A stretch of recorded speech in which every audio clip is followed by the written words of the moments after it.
On est jeudi, tout de suite, place à la chronique santé avec Yasmine El Khaironi. Bonjour Yasmine. Bonjour Pape, comment ça va? Ça va et vous? Un plaisir de vous retrouver. C'est J'ai l'habitude de dire aux gens, un plaisir de vous avoir, donc c'est le réflexe qui m'a précédé. C'est partagé. Alors aujourd'hui, nous allons parler d'une maladie encore méconnue, la fibromyalgie. J'y arrive. Absolument. Vous connaissiez, Pape? Honnêtement. Pas assez. Tout ce que je sais, c'est que voilà, on l'appelle aussi le syndrome de la fatigue chronique et ça touche plus de femmes que d'hommes. Alors, on va voir tout ça. On va vérifier justement toutes ces infos avec une spécialiste de cette pathologie. C'est le docteur Abed Garben Nadia, les médecins de la douleur. Bonjour docteur, merci infiniment d'être en direct avec nous. Bonjour, avec plaisir. Merci pour l'invitation. Alors déjà, Pape Diouf disait, on peut appeler la fibromyalgie aussi le syndrome de la fatigue chronique. De la fatigue chronique, vrai ou faux? Vrai, exactement. C'est bien ça. Alors, est-ce que c'est une maladie plutôt féminine, docteur? Alors, il faut dire que c'est une maladie qui atteint plus de femmes. Donc, on sait que 90% des patients de fibromyalgie, ce sont des femmes, mais ce n'est pas une maladie purement féminine. D'accord. Alors, souvent, en parlant de fibromyalgie avec les femmes, beaucoup ont rapporté des problèmes au niveau du syndrome menstruel. Et donc, certains sont nombreux justement à lier cette maladie aux menstruations féminines. Alors, il faut savoir que justement, cette maladie, elle est présente plus chez les femmes. Il y a une théorie qui relie l'apparition du syndrome fibromyalgique avec généralement des changements biochimiques, donc notamment des troubles hormonaux, qu'ils soient pendant la ménopause ou bien pendant le syndrome prémenstruel, mais ce n'est pas une maladie proprement liée au syndrome prémenstruel. Par contre, il faut savoir que chez les fibromyalgiques, ce syndrome-là, il s'aggrave. Ok. Alors, définition justement de la fibromyalgie. Qu'est-ce que c'est exactement, docteur? Alors, la fibromyalgie, on parle plus de syndrome fibromyalgique. Donc, selon l'Association américaine de rhumatologie, c'est une maladie qui apparaît lors des années 80. Elle est décrite plus précisément en 1992. Donc, on parle de syndrome fibromyalgique quand on a une douleur qui persiste plus de 3 mois sur une ample superficie. Cette douleur, elle est toujours diffuse, elle est persistante et je vois parfaitement décrit et défini les points de douleur. Donc, généralement, l'apparition de 11 points de douleur sur les 18 points qui sont décrits sur le syndrome fibromyalgique va aller confirmer le diagnostic de la maladie. Donc, en fait, ce n'est pas uniquement un point. Par exemple, les gens se plaignent de maux de dos, de mal au niveau des épaules. Ce n'est pas un seul point, c'est 11 points sur 18, vous avez dit, docteur. C'est bien ça? Au fait, exactement. Ce sont des points des douleurs, ce qu'on appelle les trigger points ou les points gâchettes.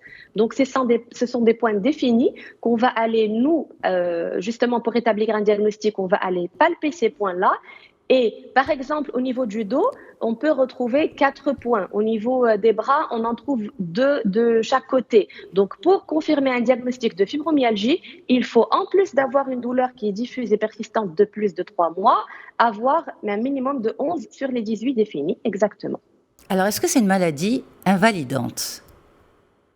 Alors, c'est une maladie, je dirais que vu le diagnostic tardif, vu la non-compréhension de la maladie, c'est une maladie qui s'aggrave surtout quand on n'a pas le diagnostic établi. Donc, ce sont des malades qui souffrent plus parce qu'ils ne savent pas ce qu'ils ont que par la maladie elle-même.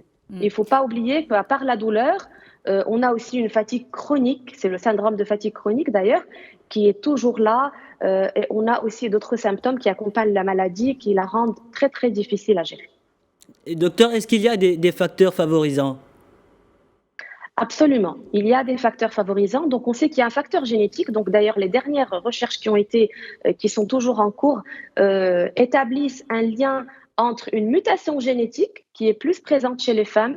D'ailleurs, on décrit que chez les femmes, il y a 7 fois moins de sérotonine. Alors la sérotonine, c'est un neurotransmetteur qui est très important, qui est très lié au contrôle de la douleur, entre autres.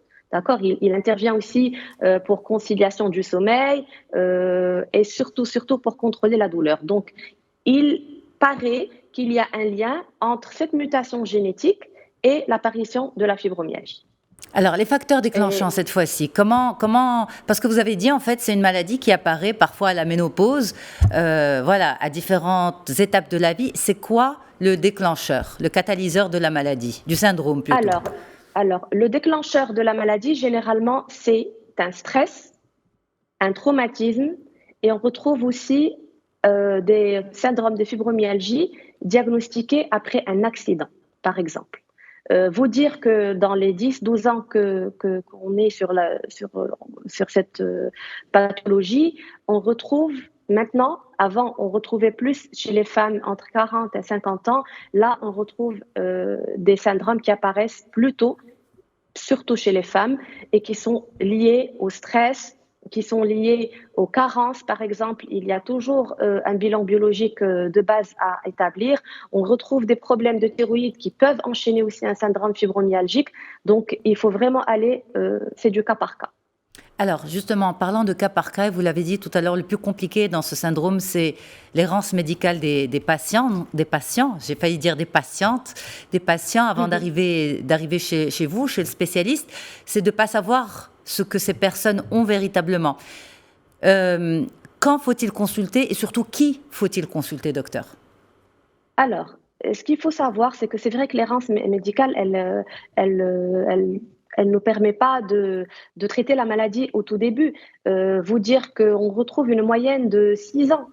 Les patients, ils font le tour des médecins avant de réellement poser un diagnostic. Ce qu'on conseille, ce qu'on recommande toujours aux patients, c'est d'aller chez leur médecin traitant, parce que leur médecin traitant les connaît très bien, plus qu'à n'importe quel spécialiste. Donc, le fait d'avoir une douleur pendant plus de 3 mois et accompagné d'autres symptômes tels qu'une fatigue, des troubles digestifs, des troubles du système nerveux intestinal. On retrouve des céphalées, des maux de tête, des vertiges. Donc tout ça va aller nous faciliter et faire une liste détaillée réellement des symptômes dont souffre le malade. Docteur Abd Garba Nadia, merci infiniment d'avoir été là. Je sais que le temps n'est pas suffisant pour vous pour décrire et décrypter pour nos téléspectateurs suffisamment ce syndrome mal connu justement, et on aura l'occasion de revenir dessus bien sûr.